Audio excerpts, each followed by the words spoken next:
welcome to episode 116 of In Touch with iOS, a podcast that talks about iPhone, iPad, Apple Watch, Apple TV, and related technologies.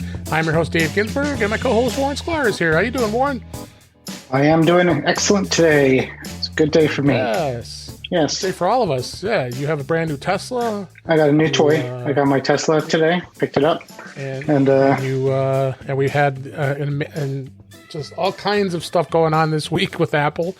With the Apple events. We'll be touching on that. Even got a new beta today, just out of the blue. I mean, yeah, and we'll be talking about that too, and news and all the other fun stuff. So yeah, we got a lot to cover this week, and my thanks again. I want to make sure I thank Mike Potter and the For Mac Guys Only podcast, For Mac Guys Only podcast, for allowing us to do a dual podcast. So you got two episodes in 1 week. We had a lot of fun on that show with Chuck Joyner and Gary Gazmaz Malbus and Eric Erickson. We had a lot of fun, and I do that on that show previously many other times, and it's a lot of fun just to sit and watch the event and react to it. So let's just go ahead and just jump right into the news here, and then we'll hit to everything else here. The first story that caught my eye was Apple just quietly decided to make these two key improvements in Apple Care Plus. And they had what they had them doing. They've been allowing actually people to update Apple Care Plus for 60 days of the original purchase, and of course you get it for 2 years after that. And they've extended the window to buy Apple Care Plus to up to full year on a device, offering you a second chance. Because I actually checked to see if I could add Apple Care Plus to my Airpods Pro, but of course, because I bought them probably before this was announced, this was here. So that was kind of the secret on that one of them. And then the other one was lower fees for theft and loss coverage if you had the extended plan on that. Yeah.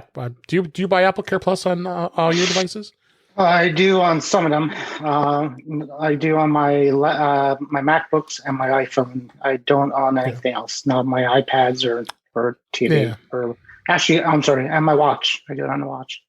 So I got on the watch too. Yeah, most everything except iPads and the TV.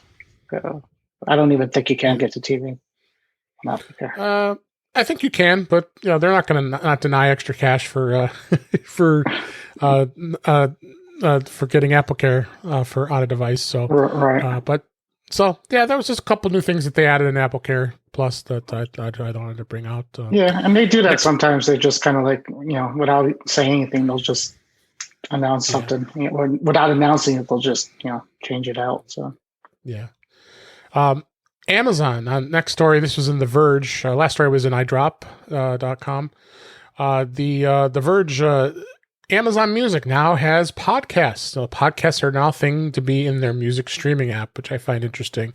Amazon now offers podcasts. The company issued an update today that brings more than 70,000 shows to the platform, including this show, believe it or not, In Touch with iOS, because they sent me an email pre-release and said, you want to have your show on Amazon Podcasts? I'm like, sure, why not?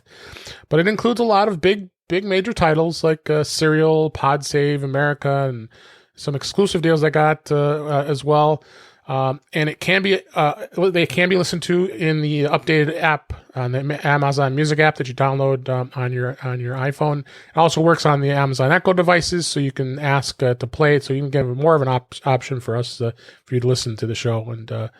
And it also says that they're going to be selling ads. Surprise! So, what did you think of that?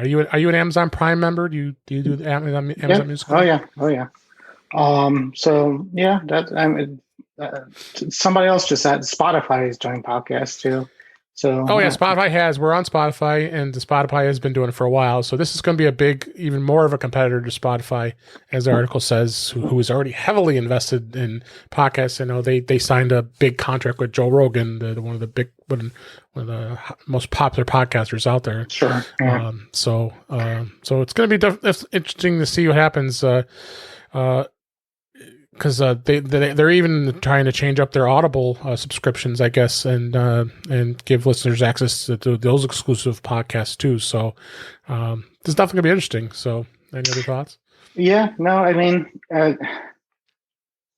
there's a point where you don't need all these players, I guess. I mean, it's nice that you can do it, but it's going to be overload if everybody has their own podcast thing going, I guess. But, yeah. Well, there is already overload. I mean, I could go on and on. All the I mean, we're listed in a lot of many podcasts are listed in all these podcast aggregators, Right. as well as like iHeartRadio and to name a few, Stitcher. I mean, there's so many. You can only have so many places you can tell everybody to go to listen. I mean, the most popular places we say Apple Podcasts and going into the Overcast and Pocket Casts and a lot of those other aggregators. So, right. But it's just another player in there, and it's another way to listen. So, another thought? Yeah, another thought? No. I mean, the only thought I had is the Tesla doesn't have. It has Spotify as an app built into the car, so that's kind of cool that you could get the podcast that way too. So if you had something that just had Amazon, that's great too. So it's and again, just another way to get the podcast is fine. There's nothing good or bad about it. So next story, this was in Mac Rumors. Apple and Barclays are going to stop issuing Apple Rewards Visa cards as product finance shifts to the Apple Card. And Apple has ended its credit card partnership with the British bank Barclays, according to Bloomberg, on the same day the company's virtual event happened. This was on Tuesday. They announced it in the morning, just before the event, actually. And for many, many years, Barclays was issuing an Apple Rewards Visa with special financing rates that qualified for qualifying purchases. Now they stopped the offer, and the card's going to change. It probably you probably can continue to use it as a regular credit card, but I wouldn't be all surprised. Barclays will just rebrand it or shift all the business over to a different card, and it makes total sense since Apple has their interest-free financing on through Apple Card through Goldman Sachs, and although that's in the United States right now, there's going to be options for it to go another country soon. And that's the thing with Barclays because it's British company worldwide. So, any thoughts on that? No, just once the Apple Card came out, it was kind of the nail in the coffin for them, probably. I had a feeling it was going to go away. I've had that card for many years. I financed many Apple MacBook Pros on that card, so I'm actually still paying one off. So nice. So we'll get that paid off and end of the year, obviously, because you don't want to be paying all that interest on it. But times have changed, and Apple is really pushing to have their own credit card business, and I like the Apple Card. I'm happy with it. I know you don't use it that much. I use it all the time. Oh, but I like it when I do use it. So yeah, no, it works great. And getting 3% is kind of neat to get some little extra cash in your Apple Cash card. So yep, definitely. The next story, there's going to be some of the things that lead up to iOS 14 and those changes. DuckDuckGo, this was a Mac Rumors, gets an iOS 14 update, and now it can be set as a default browser. Apple, as we talked about before, the browser is going to be able to be changed as far as what default browser you can use. It's going to allow third-party apps to be set as alternates, but of course they have to be approved by Apple before that happens. So it looks like DuckDuckGo jumped right up to the top here, along with Google Chrome, to be now set as the default browser. All you have to do is go into the app and you look at the settings of DuckDuckGo, and then right there is. You bring the list up of all the browsers so far. You'll see Safari. And if you have DuckDuckGo installed, you'll have that. And if you have Google Chrome installed, you'll have that. So what do you think about this whole browser thing? I think it's great that Apple's doing this. Yeah, and they all, I think they all, excuse me, they all caught up. Edge is on there now, Firefox too. So Edge just disappeared because they must have just happened today. I think it was yesterday. I put it on yesterday. Okay. I set it to Edge. It's neat when you open up a link. It doesn't. There's still a prompt that comes up. It says, "This is trying to open up an Edge, or do you want to open up an Edge?" And you still have to say yes. Whereas when it was Safari, I think it just opens up without that prompt, maybe. So, I mean, maybe could be wrong about that. Yeah. It was doing that. I must not have the updated version yet because it isn't on my phone yet. So it's apps are being updated like I've left and right here today the last few days. So I have 50 updates. I've never had that many updates. Holy crap! Yeah, and Safari is, I'm sure Edge is one of them. But you have to do it. Sure. You do it in settings and then whatever the browser is from there. So I'm just kind of seeing if I can find it just to be sure I'm not lying to you, but I am pretty sure that that's the case. Here it is. Edge. Default browser app. And right now I got Chrome, Firefox, Safari, or Edge are my options. Oh, Firefox is up too. Okay. So they've now updated and those were the key players I was expecting to be on there right out of the gate. But if it hasn't come up on your phone yet through iOS 14, then you'll see it soon and being able to change that. The mail apps will be able to be changed as well. So if you decide you want to change to a different mail app, I'm not a huge fan of all the mail apps. I've tried Spark, I've tried others, and I don't know. For having standard mail other than using the Google, the Gmail app, the Apple Mail app's fine for me. I mean, for work, I have to use Outlook. But which Outlook, is a very good mail app, and you could probably make that your default at some point too. So I use just the default mail app too. I have Outlook. We get Outlook for work, but I still could. You could configure our work.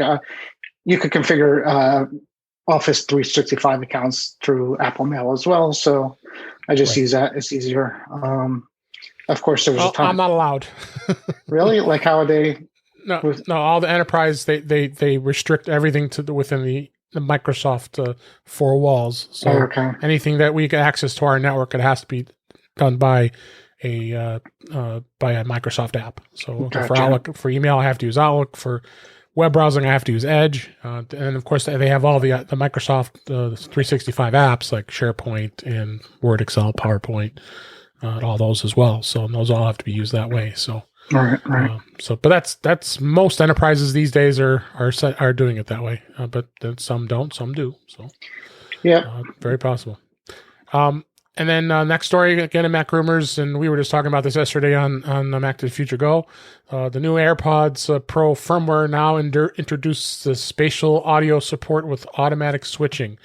There's a new firmware that was released. Of course, it's interesting how the AirPods update their firmware. It just happens. They don't even know it happens. And they released that on Monday. They released this while we record this, and it appears to introduce a support for spatial audio. Well, it does support it because I tried it, and so have you. And so this article is kind of old since we've seen it last, but it is really, really slick. I remember when you mentioned it yesterday, and I went and tried it right away. I'm like, holy cow! Yeah. I watched the Apple event, the video. And they had spatial audio set up, and it's like, oh my god! I'm like turning my head all over back and forth, trying to say, where am I at? Oh wait, this is great. I'm sure you had the same thoughts on that. Yeah, it's crazy. With the Apple event, there's a time where somebody's talking, and you're like, it sounds like it's just coming right from the phone.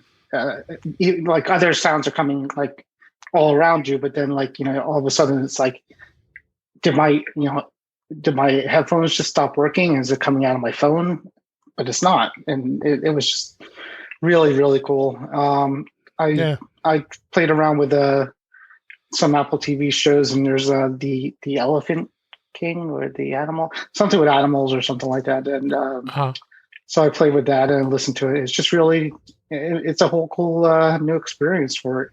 I'm looking forward to some more stuff that's going to be released for that. Yeah, and maybe we could do a podcast that way. And maybe, I'd be like, "Hey, Warren, are you over? Oh, you're over there? Are you?"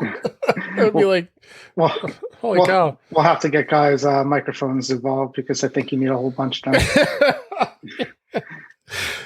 We don't even need to go down that. Don't go down that rat hole with his microphone habit. Yeah, well, you need like a sound stage, like one behind you, one in front of you. Yeah. just like having surround sound, right? Exactly. Uh, Exactly. Yeah, that was a great story that they finally released that, and I'm super stoked to being able to. Hopefully, there's going to be some great events here. So let's go on to the topics. Well, beta this week. I was fully expecting to go into the show today with saying you're going to be going through beta withdrawal. Well, it didn't happen because beta dropped as we record this today. iOS 14.2 was released to developers today, and only thing that really stood out, and we have a link in the show notes for an article on Mac Rumors, that Shazam music recognition feature is now in the Control Center, which is interesting because, of course, Apple owns Shazam, so it is their baby. It's definitely interesting. What have you seen so far? I know both of us just updated our version not within the last 2 hours before we recorded this. So, what'd you think? Yeah, I updated the phone, the watch, and the iPads that I have. I don't even see the Shazam thing in here, so I'm not sure where to find that. And then I just read something about an accessibility. There's people recognition, something with people recognition in accessibility, and somehow it uses the magnifying app, and it will tell you if somebody is near you. Maybe I think it's something like that. That's interesting. Very interesting, I guess. And then go ahead. No, go ahead. Sorry. And then with the iPad, you didn't see it, but now that I think about it, my Mini didn't have it, but my Pro. After I updated my Pro, the fitness app was there, and it definitely wasn't there before because I have everything in folders. This one was out of the folder, so that appeared, and the watch seems fine. It's okay, so that's good. It survived the update so far. I don't know what's going on with there. I usually the betas right after are pretty small. After the release, it's more or less just to add like a minor feature. In this case, it's probably just a Shazam thing. So, yeah. So, other than that, as they always say, bug fixes, improvements. Well, guess what? There's a bug in at least on my iPhone, test iPhone. You go to scroll up and try to put your passcode in. The passcode is all the way at the top of the phone screen. So that's obviously a bug. So there, you definitely, and that kind of tells you right away. Don't for the audience anyway. Don't install beta on your phone on your daily driver. You'll regret it. I was telling you before the show, I had more problems with the release software than I do with the beta software. So yeah, you never know. Well, I would probably say if anybody's listening who hasn't done the upgrade yet, it isn't probably a bad idea to wait until this 14.2 gets released, but we all want to have fun with it because it does have a lot of great features, and we'll definitely be talking about that future episodes because so much to talk about for what was announced this last week. So, that's the beta stuff here. So let's go ahead and move on to the Apple event. I thought the event itself was well produced. I think Apple is really getting good at it when it comes to the production. It's so much easier to be able to record an event as opposed to doing everything live, because live is live. Anything happens, you can't change it. And plenty of times we've watched over the years where there's been things that stop working and all that, but these last two, I mean, obviously because of the pandemic, they've had to do it virtually. So, I think the event itself was well produced. I enjoyed it. I know I think you had a little different opinion on that, though, right? Yeah, I mean, maybe because all the rumors were kind of true, and then people started getting crazy with the other things that might come out, like the AirTags and possibly some other things that were coming out that didn't. I just felt that I thought I heard at one point it was supposed to be 2 hours instead of an hour initially. Wow, I'm glad it was an hour. It was very concise, to the point. Got what we needed to talk about. Well, for what they talked about, yeah. But if they started talking about other things that were coming out, like some other hardware, I wasn't expecting anything with the phones, and I wasn't expecting anything with the Macs. but maybe some of these rumored things, like the AirTags, I'm interested in. I would love to see what those are about. There was much chat about that. So let's kind of go over some of the great new products that just did come out. I was kind of excited about. So really what they did was they announced 2 new Apple Watch models. There's 2 new iPads and detail about some updates to software and service releases. So let's hit that and then let's kind of get some, we'll give you our comments on what we thought on this. So the first thing that came up was the Apple Watch, the Series 6 that was announced.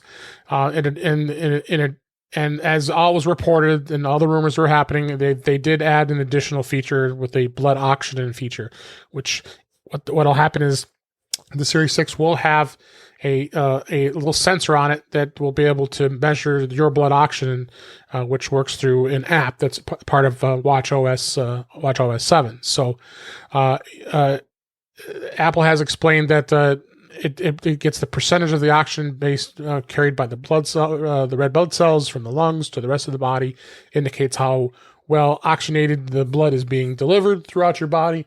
Now, of course, this is not any replacement for any consulting with a doctor, but it's just more of a guide, just like the ECG is measuring your heart rate, and that's what was one of the big things that was released on it. And then in terms of performance, it does have the new S6 processor, which was up to 20% faster than the Series 5. I have a Series 4, so I'm going to be even slower. And Apple is saying that the battery life is going to be around 18 hours, which was very similar to before. But it does include also the U1 chip, which is a ultra wideband antennas, which gives such features as like car keys. They announced that during WWDC, having the car keys, being able to open your car with your iPhone or with your watch. So, what did you think so far? What you saw with the Apple Watch Series 6 on this? With all the things I'm telling everybody, what happened? Right. I'd like to hear your thoughts. The blood oxygen thing that was rumored. From what I hear, even before the rumor came out or I knew anything about it, I had heard people, talking about it being a good thing to measure. I think even my dad, when the pandemic first started, he's like, you should get one of these things. You can buy them. I mean, you could get one of those things you put on your finger, like electronic reader. They're like $25. I mean, if you really don't want to get the watch and you want to measure your blood oxygen, you could do that by getting a reader for it. So it is possible to do that. But it's good to have on the watch. The faster is always good. The brighter is always good. I have a Series 5, and I really don't care that much about the oxygen thing. Would I like to have a slightly brighter and faster and longer lasting battery? Yeah, but I don't think it's worth trading in my 5 for a 6. I would, if I had a 4, I would definitely think about it. I'm going to be thinking about it, I think, and I've already had discussions with the wife, and we'll more than likely probably do it. I will probably more likely do it because I'm due. I mean, I think the Series 4 is older. Unfortunately, the Apple trade-in value for the Series 4 for me is only $140, so that ain't much. So mine Series 5 I got was only $160 from Apple. Yeah. So and then they said that the max was $240. I wonder who's getting $240. It must be ones with cellular. I didn't get the stainless. I got the cheaper one, the aluminum one. Yeah, me too. Yeah, that's the same. But if you got like the stainless steel, cellular model, yeah, you might. That's true. Yeah, that's true. So it doesn't seem like and then you poke around, look at eBay, see what the costs are. They're not much different than what you do to trade in for all the hassle and everything you have to do to try to sell the stupid thing and all the fees you'll pay. It'll probably come right near what that trade in is, and it's a nice. You just put a credit towards your new watch. So the pricing is going to start at $399, and they have the same sizes, 40 and 44. And of course, they're already saying the delays are ready, October, November before we get it. So I'm probably not going to be getting it until Christmas at this point anyway. So because I didn't jump on it right away. Usually I do jump on things right away when I want them, but I wasn't that ready to get it just yet. So places like other places are going to get them too, like Best Buy. I just saw they're going to get them. So I mean, they might. Actually, I'm looking at there. If you go to Best Buy's website, if you pre-order it, it doesn't say expected to hear. The first one comes on expected to ship by October 2nd. So, right. so Best Buy might be a better option. Possible. Actually, possible. Yeah. Here's a Series 6 that will ship tomorrow. So, I mean, well, maybe I just go buy it. So I can go to the store today and go get it. That's interesting. Yeah, I mean, as Apple, somebody posted Mac Rumors, not Mac Rumors, the Mac to the Future website, Facebook group today that or somebody did that. They possibly they make the artificial delays to build the hype up a little bit, and to give you the fear of missing out kind of thing. So you never know. But again, if you go to Best Buy site right now, there's a whole bunch of them that are available in the next week or two. So a couple other things I'll announce, and I'll also mention the other Apple Watch that was announced, the Apple Watch SE. Before we get to that, I'll mention that there was a ton of new watch faces on Watch iOS 7, Watch OS 7. They showed it during the Apple event. There were some really cool ones. I don't know if anything stood out to you with the Apple. I like keeping the standard watch face. I'm not a huge watch face changing person. I don't know if you are, but there's a ton to have fun with. That's for sure. I may dive into it, and we probably could talk about it in a future episode, because if I talk about every little feature we talk about here, we'll probably be here for about the next 3 hours. So I want to keep it. Keep it going here. So. I have a photo album that I sync up with my watch. I like to do. Yeah. I played with it for a minute. I think I used I tried the Memoji one, so you could put your Memoji on there. And then you move your wrist around, and it kind of moves the head around. So that's too funny. Cute for a minute, and then it's like, why would I ever want that? Yeah. So, but yeah, the just having a synced album of my favorite pictures that I've taken. That's what I love. That's the way I go. What's also saying they are finding that it does charge faster.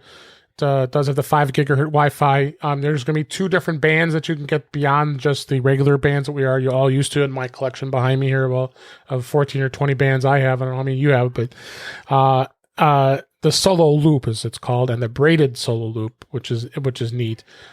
So basically the band is all one piece. Instead of having an actual clasp or Velcro, whatever, they have a standard sizing guide where that you just print out a piece of paper and you cut it and put it around your wrist, and you go from sizes what was it, 4 through 12, right? And you were saying like each band, depending on the size, it was either going to ship in September or November.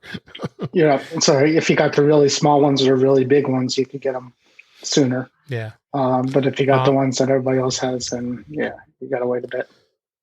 And then the other big controversy people were making a big deal of when we did the reaction type of episode. At first, we had thought they were not giving you anything in ways of charging your Apple Watch, including the cable. But you are getting the cable. The charging cable will be there with a USB-A plug on it, just like normal.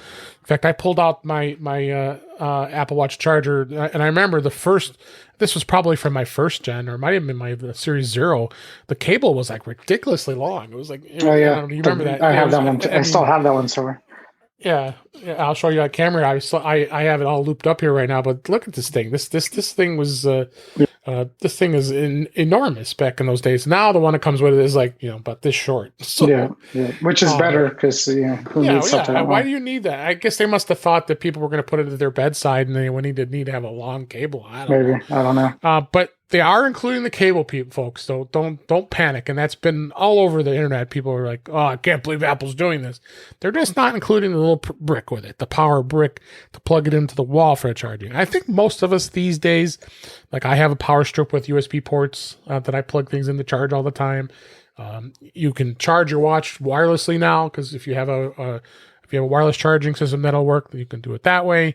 And I've got the Apple stand, the disc that the charging this thing here is something I use a lot. I don't know if you can see it, but it's a little battery pack. I can see it, but go ahead and describe it. Yeah, so it's a rechargeable battery that has the Apple Watch charger right there. So perfect. This charges up, and it holds at least enough charges to charge the watch at least twice. You just put it on there when you need it, and it's great. And that's what I'm saying. It's got there's plenty of people out there have ways of charging their watch, so don't panic, people. Okay. Right. So the Apple Watch SE, which I found interesting, they called it the SE. So I'm kind of thinking this is kind of the 5S, just without some of the features that the 5 has. It is powered by an S5 processor, which is two times faster than the Series 3, which they're still keeping, ironically. But the thing is, the SE that does not have an always-on display, does not support the ECG or blood oxygen, but there is support for fall detection and emergency SOS. So then you have the always-on altimeter and the built-in compass, and the latest speaker and microphone, and it is optimized for phone calls, Siri, walkie-talkie one, along with it has Bluetooth 5. So I mean, I think this watch is aimed more towards the lower end because the pricing is lower too. It starts at $279, although that's not as cheap as the Series 3. Series 3 is at $199. We'll talk about that in just a second. But I think this is going to be something that you'll buy for your kids, for maybe grandma and grandpa, someone who wants to have a basic Apple Watch, and especially the fall detection stuff. Like my mother-in-law, we got her an Apple Watch, and she absolutely loves it, and that's great because we have the peace of mind if she falls that it's turned on and it'll warn us. You can set it to call somebody if they fall, and so, which is great. The other thing that they spotted out was family setup.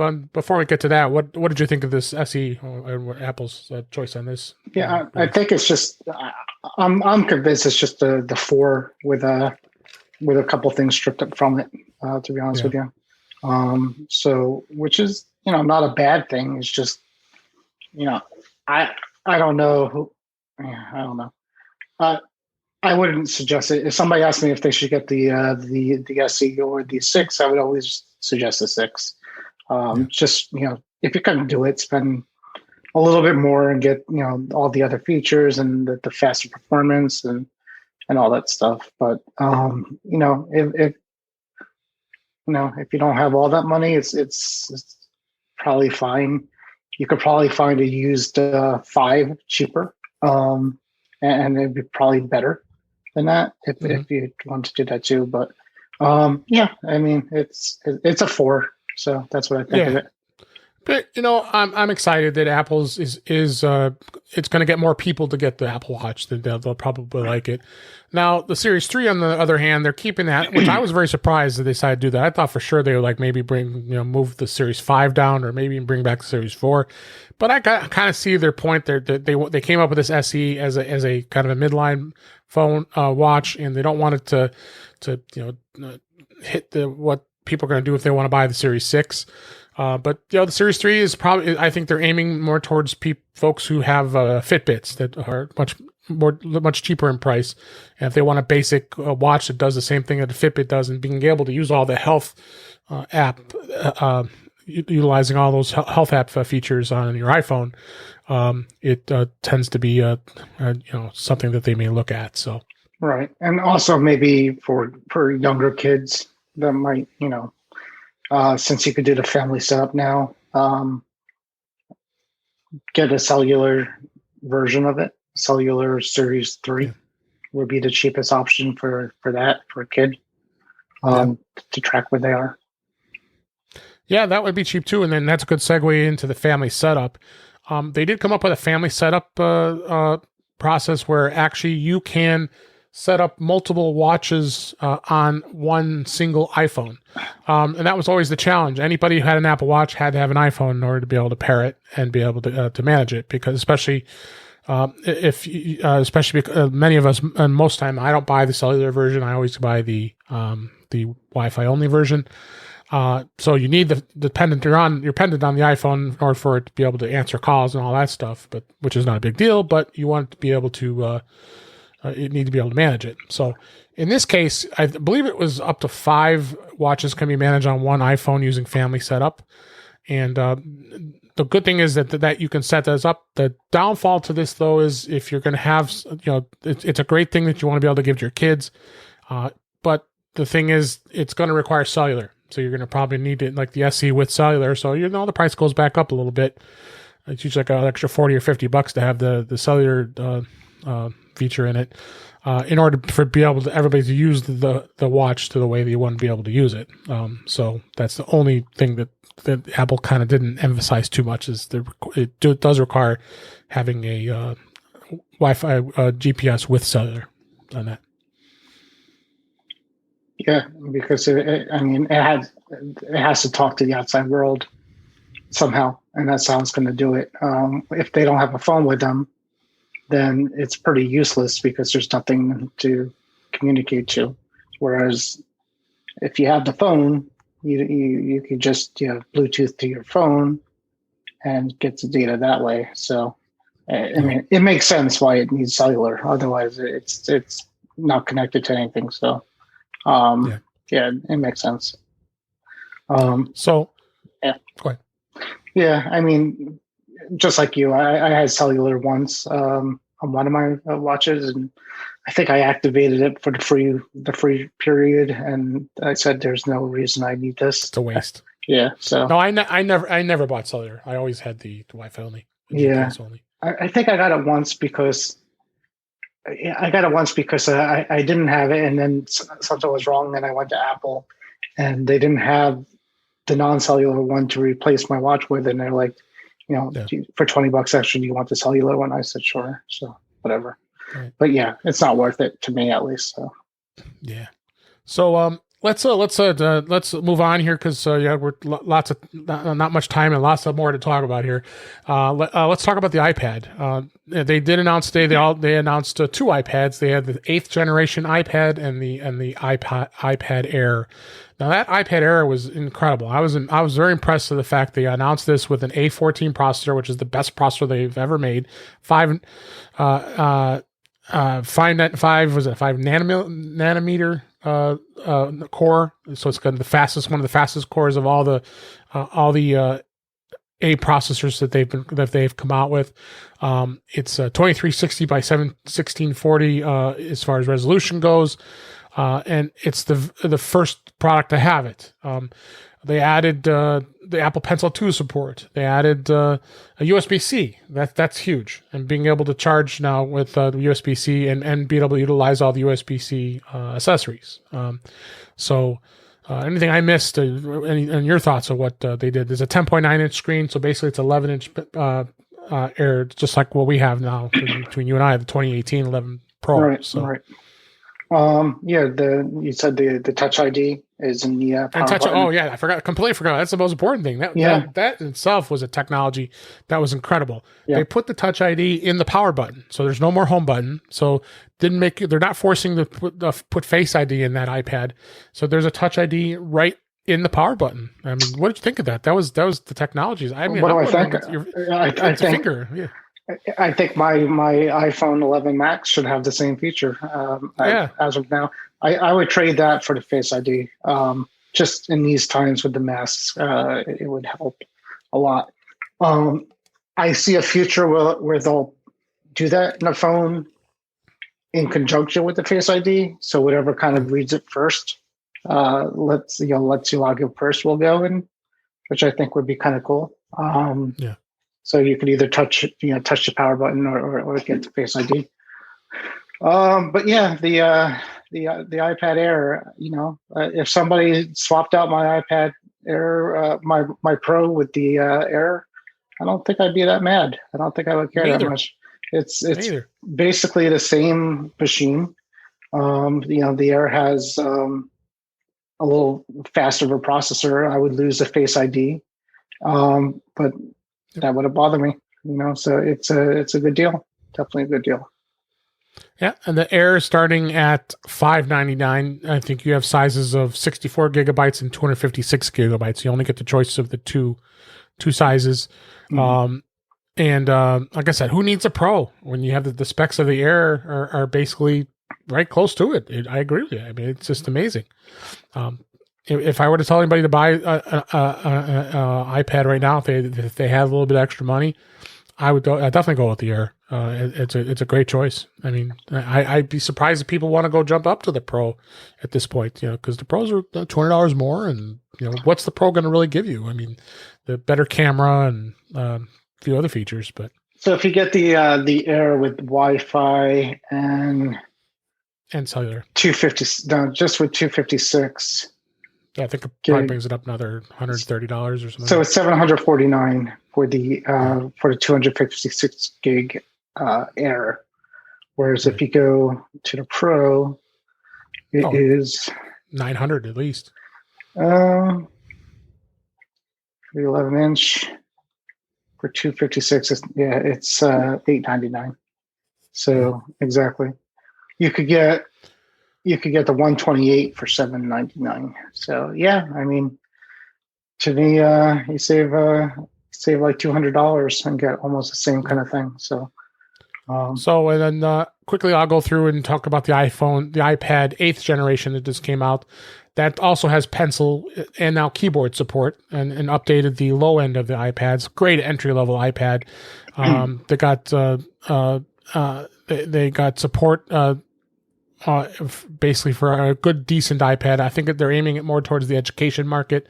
Price starts at $329 and it's at $299 for education. So they'll give you a discount for that. So great iPad for someone who just wants to get entry level and just looking for something good and basic. I think I remember during the event, they one of the things that stood out there, they were saying it's 6 times faster than the Chromebook, because so many kids, so many schools use Chromebooks for their schooling, and maybe they're trying to get the iPad back into the education market more than it already is. So, what do you think? That's what I think they're doing.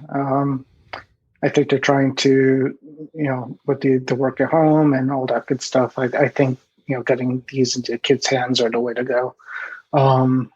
And just to be clear, it works with the Apple Pencil, but it works with the first gen, not the second first gen. Yeah.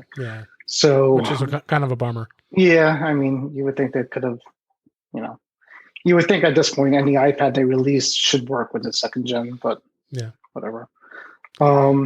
Yeah, I mean, it's kind of the same as the last one, just faster. I think is the only difference from the last generation to this one.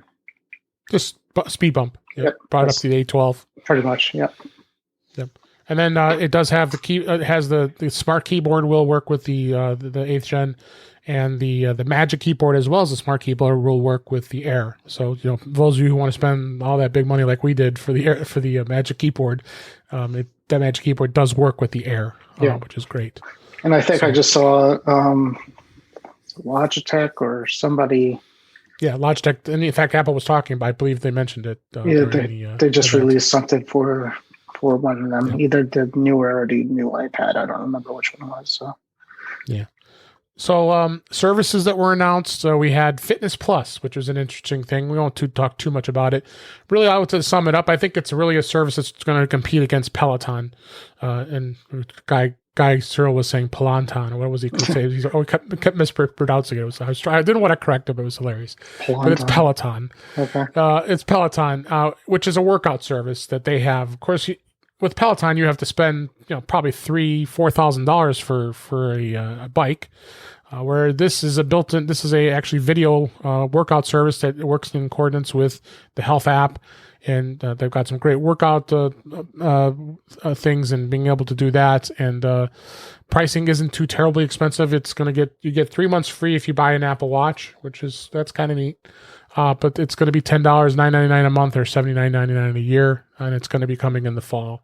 And it looked kind of cool. I don't know if it's like you said. I don't think it's not probably something you'd utilize much, right? No. I mean, I should, but I'm not. But if what is it? There's going to be an Apple TV app for it too, and I think that's Right. So you can work out in front of your TV. I think that's a good idea. So basically, if I can too. Yeah. You have the TV on, and maybe you have a bike, or maybe I think a lot of things they said you don't even need equipment for. So it's interesting to see if it's going to be like pre-recorded. Is it going to be live? Is it going to be an actual I didn't hear him say anything about being live. I thought it was going to be just recorded, but I don't know. Who knows? They might come up with something. Yeah, I mean, if enough people get into it, then they'll certainly. If it takes off, they'll partner with fitness manufacturers, probably. Oh yeah, which they already work with now. You can actually do a workout and actually be at the gym using a treadmill or a bike, and just set your iPhone up on the stand, and you could still do the similar type of workout that you would do with a Peloton. So. Right, exactly. Yeah, so that's Fitness Plus, and then the bundle services that they came up with, and this had been rumored for a while, and they did indeed call it AppleOne, and they came up with 3 plans or packages that's going to be able to bundle your apps. And we had a bit of a debate yesterday on Mac to the Future Go, and relates to what we thought should be in these packages. But I'll go over them real quick. Individual is at $14.95 a month. You get Apple Music, Apple TV Plus, Arcade, and then you get 50 gigs of cloud storage through iCloud. If you move up to the family plan, you get that's going to allow you to be able to share it with up to 5 of your family members, which includes Apple with Apple Music, TV Plus, Arcade, and then you get 200 gigs of iCloud storage. And then you go up to the top tier of this, and this is for $29.95 a month. You got Apple TV Plus, you got Apple Music, Arcade, iCloud with the 2 terabyte storage. And then you have News Plus, then you also get Fitness Plus.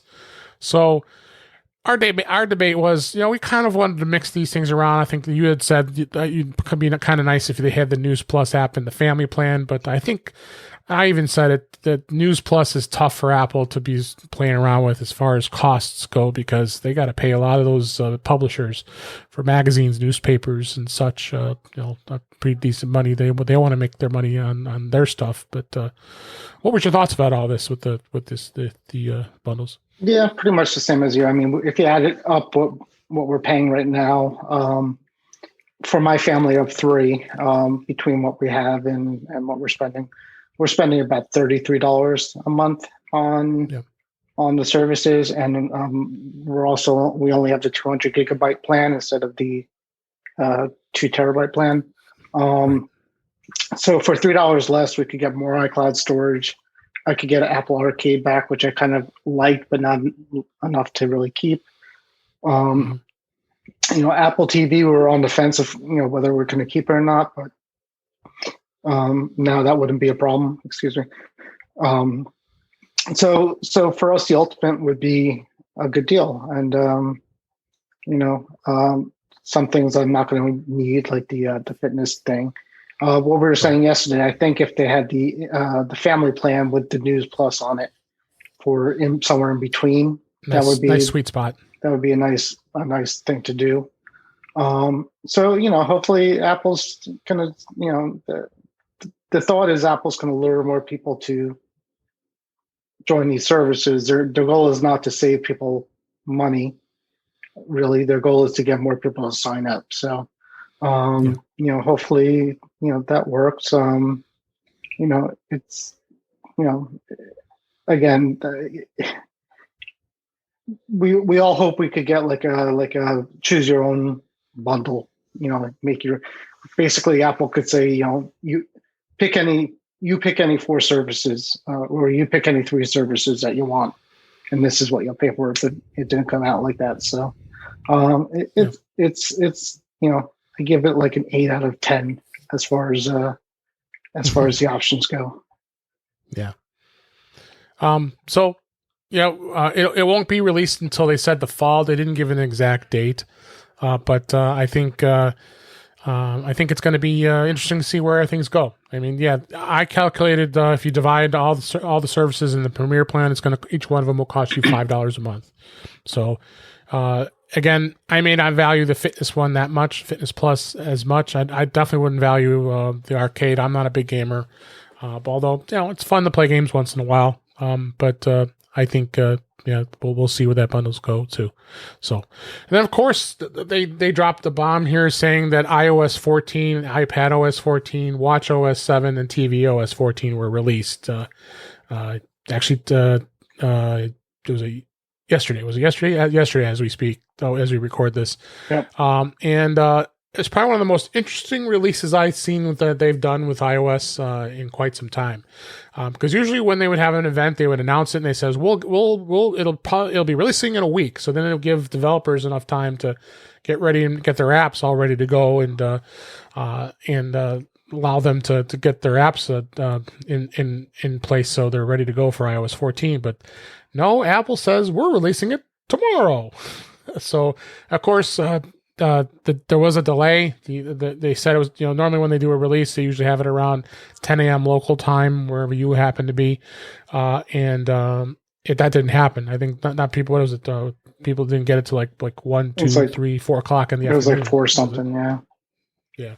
Of course, you and I gave in at that point because I trusted it was the final version because it was Gold Master. But that was the other funny thing because remember I messaged you. I said I went and looked on the developer site right after we did the show on Tuesday, and it still said Beta 8. I'm like, okay, maybe they're not going to release the GM for it at all. And then like an hour later, then there's the GM, Gold Master.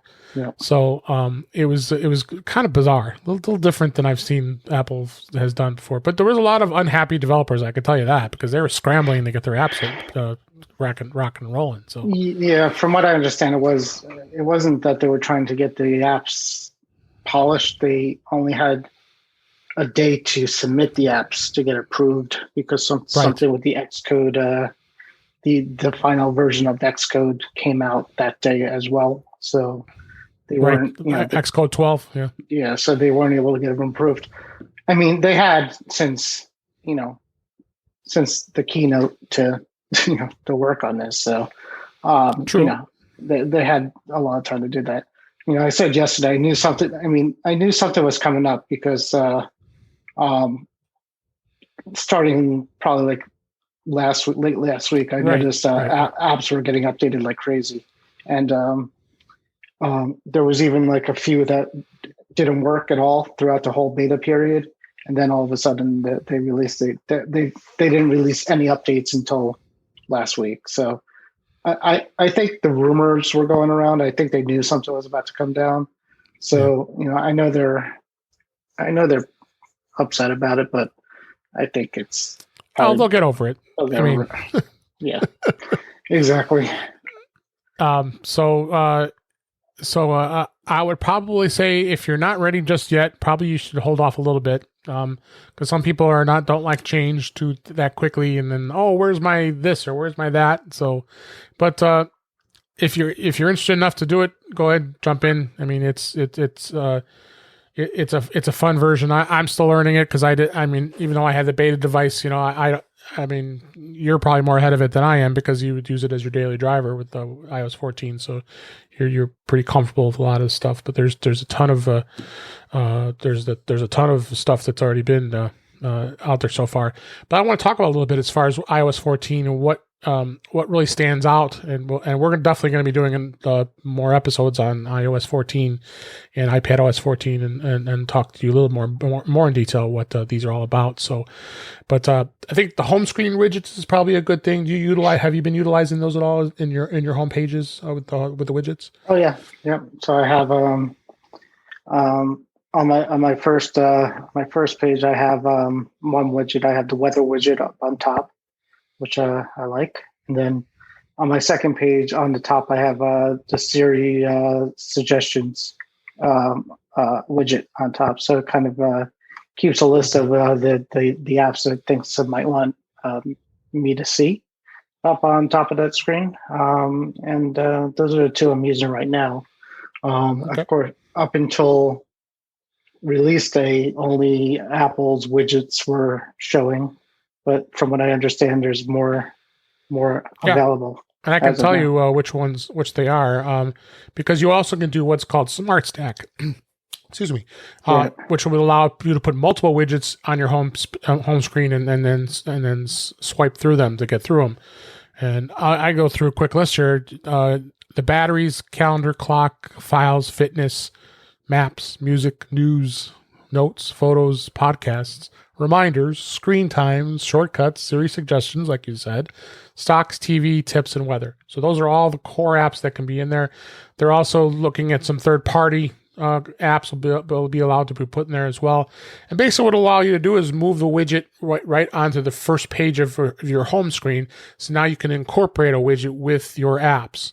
And as far as apps goes, you have the new app library, which allows you to be able to, Apple has it curated and bundles the apps in different groups based on what type of apps they are, as well as you can swipe down and it gives you the alphabetical list, which always is great because it was always such a pain to find apps when you had to thumb through all your pages or put them in groups, the picture-in-picture feature, which is pretty awesome. I'm pretty excited about that. I had already started doing that, and that was great, being able to watch a video and being able to go to do other things on your iPhone while watching. That will also be in FaceTime too. I'm pretty excited about that because whenever you have a FaceTime meeting or a call, I should say, it would drive me nuts. Every time someone would go look at something, go on the web or look at a message or something, and then it says you're paused on that person. So now you'll stay connected with them, and they'll have a picture-in-picture of the FaceTime call, which is great. There will be some compact Siri and phone interfaces. Again, we talked about the change in default browsers and emails. The app clips, I know they talked about that during WWDC. I doubt you've been able to utilize much. I mean, I don't think anybody really has because everybody being at home lately. The app clips allowing you to, that's what Apple calls it. It basically is a way to download parts of an application at the moment that you need it without having to download the full application. I'm assuming you haven't been able to play with that at all. If I have, I didn't know that I did. Yeah. Most important thing right now is you now can search emojis. It drives me crazy because I want to use an emoji and I don't remember I don't remember where it is. You got to flip through that list. I want to do a thumbs up. I didn't have it in my favorites. I got to go look for it. And I can type in thumbs up, but I think thumbs up is considered yes when you type the word yes. That's the how it's classified. So that's pretty awesome. They did add some updates to the maps that allows them to make it easier than ever to be able to navigate, support, explore. They even got cycling directions. This will be good for you. Electric vehicle routing for your Tesla. No, it doesn't work with that. Oh, that's right. You can't use it with Tesla. You have to have another electric car because you don't have CarPlay in that car. Exactly. In the messages, there's been some new big overhaul with that and some notable features. One of them is the changes of the ability to pin threads and conversations to the top of the message list. So if you have a thread, now you can pin it right up there. And this also includes one-on-one conversations as well as groups for quick access. Other enhancements in messages is also that the mention in group chats, setting a group photo or doing the new emoji options. I mean, I can go on and on. There's just so much we're going to have to cover probably in about 2 or 3 episodes of all the stuff that's going on that's been added. So the other thing too was the privacy. That was taking me a little getting used to. Anytime, which is great because you would go to an app and open it for the first time. It says this app wants to access your local network, or this app wants to access this. It actually is telling you and warning you. I'm sure you had been experiencing that during your beta testing. Oh yeah. How was that working out?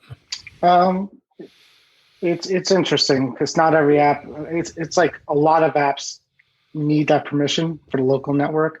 Not everyone does, but a lot of them do. So, yeah, I mean, that's just one permission. And then I think the only other thing I see with privacy, and you'll probably talk about that too, but the dot that comes up. Yep. So basically, if the microphone or the camera's on, there'll be a little indicator dot on there. Oh yeah, I saw somebody posted that in Mac to the Future. I asked about that. They're like, what is that today? But yeah, I mean the thing with the privacy is not too. That prompt for the local network is just a one-time thing. It's not a big deal. So yeah. And then finally, it did bring in a built-in app called Translate that will be much easier and much more designed to translate across 11 different languages, which includes conversation mode and offline mode. So you can actually show your phone to the person you're speaking to who speaks the different language, and it'll speak it out to them as well as spell it out. So it's going to be interesting how well that goes. But I've heard nothing but good things about it. I've played with it a little bit, and I don't know if you had a chance to play with it at all. Yeah, I played one of the betas I did, and it worked, and it's neat. So if we ever go anywhere that people speak a different language, or if we ever go anywhere on a plane, it might come in handy. Yeah. And then real quick, I don't think really a lot stood out for iPad OS. It's kind of a bummer that you can't put widgets in a home page on an iPad, and you also don't have the app library on the iPad. Yeah. But I guess I see their point. The app library may not be as practical because of the larger screen size. Maybe that was their thinking when it comes to that. And then watch OS. I mean, I washed my hands, and because I did not install the beta on my watch at all. I just got it on there yesterday, and I washed my hands, and sure enough, it's starting to time that 20 seconds to make sure I'm washing my hands. Yeah, I never let it finish because who wants to? Yeah, I didn't. Well, the first one I didn't finish. I mean, I wash my hands, and don't make me feel guilty. But I'm not sitting there for 20 seconds washing my hands every time. But it's also not that reliable either because I've done other things with my hands and the things I'm washing my hands. So. And then watchOS 7 also added sleep monitoring. I don't know if you've tried that at all. I never wear my watch to sleep, so that's kind of, I don't know if I'll ever want to utilize it because then I wake up in the morning and then it needs to be charged. I mean, I don't know how that. Same here. Yeah. I don't know where that they think that I'd rather have my watch during the day than using it at night. And some people charge it. Some people, like when they shower, they charge it, and when they get ready in the morning. I mean, It does charge fast. The watch will charge pretty fast. So technically you could do it, but I've always been more worried. I'm less worried about my sleep habits than I am keeping my watch charged. And, worrying about my watch being charged will probably keep me up more than sleeping. So, yeah. Then, and I know you don't use tvOS much. tvOS, I think it is adding spatial, the spatial audio support on tvOS as well. Yeah, which I'm excited to try that out. Me too. Going to be. But now you're gonna have to get the dust off your Apple TV now. Then I'm hoping. Well, I'm gonna find out tomorrow if Ted Lasso is gonna be spatial audio because. I can't wait tomorrow. Yeah, with the new episode. You got me hooked on that show. I'm telling you. That's great. As far as bugs go, so far I think you mentioned it in Mac to the Future that the Shortcuts app was having a problem.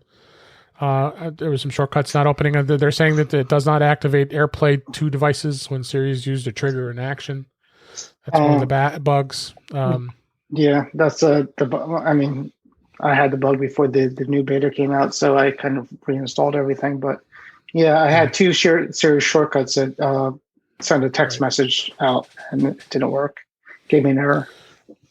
But I mean, there's going to be a short laundry list of bugs. You're going to have to kind of expect it because, of course, Apple already released we're already in beta with the 14.2, so you know that they're going to be working on it.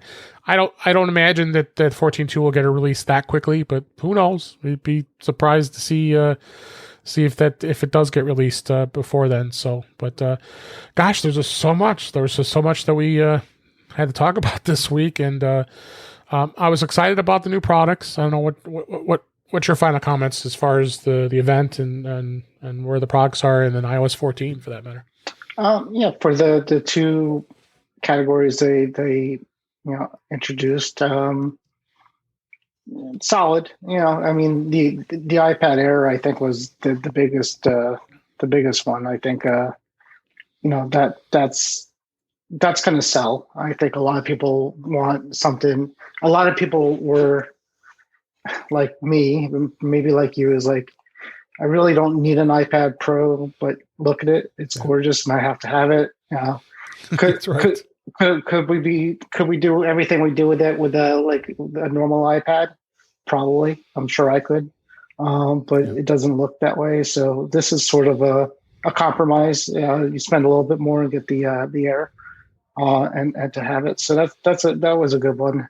The watch is solid. I mean, if I had, if I was in the market for one and I didn't have a 5, I would get it. I don't think I would get the colors because I think the colors look great, but I think it. Not everybody likes it. With all the different bands that are out there, it will start to be an issue. I think because you're limited. If you get a blue watch, then can you put I have a green band and it's not going to match. So, there's some fashion issues with that, I think, with the colors of that. And the SE, I don't think I'm not that. I think the SE, I don't think they did a great job with that. I think they could have done a little bit better with that. I tend to agree. I don't know what they could have done, but I don't know. I just don't like what they did with that. But the service is definitely a good thing. I'm excited about the bundles. Hopefully next month, everybody's like, no iPhones. There's no iPhones this year, but it's coming there next month. It's coming. Yeah, that's the next thing we got to look forward to. Let's hope AirTags get announced by the time. I bet they wanted to have something in addition to the iPhone 12 that's probably going to get announced. Probably I would anticipate in October. Yeah, and the AirPod pads are Air tags, I should say. Like the watch, really. There's not a lot. It's not a lot I could think about on the top of my head they could do that's different and exciting at this point. We're kind of at a point right now where what could they do right now with the iPhone 12 that makes it stand out from the 11 at this point? And I haven't heard anything except the only thing was possibly the LiDAR, and it could help with taking pictures, but that doesn't sound like. So I mean, they're gonna have to make it exciting, and they're gonna have to, as you said, they might have to add the AirTags into that equation to keep us pulled in. Yeah. Well, stay tuned. We'll be covering it here on In Touch with iOS, and we're going to be covering a lot more. And don't worry, we're going to dive right into hopefully next week and dive into a ton of tips and tricks with iOS 14. By that time, you guys will probably already have it installed, because I would venture to say a good majority of our audience hasn't installed it just yet. So it's good to hold off, and I'd rather you have it in your hands, then we can start talking about it, and then you can actually follow along and look at your iPhone and learn a little bit while you listen to us. So with that, I think this is a good time to wrap things up. Don't you think? Back up your phone before. Yes, please back it up. If you are going to install iOS 14, make sure you're backing it up. Yeah, make sure the iCloud backup is on. And if anything, if you really want to do it, it wouldn't be a bad idea just to back it up via Finder on your Mac as well. Yeah. And back it up that way so you have an extra backup. It's always good to have 2 backups. You never know. You may need exactly.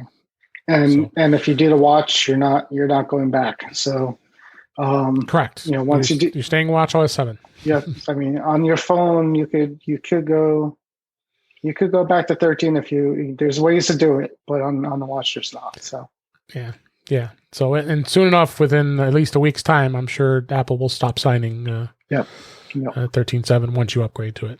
Once you upgrade to 14. So. All right, let's wrap things up this week. That is a wrap for this week. Please send your comments, questions, and suggestions to our email address, feedback@intouchwithios.com.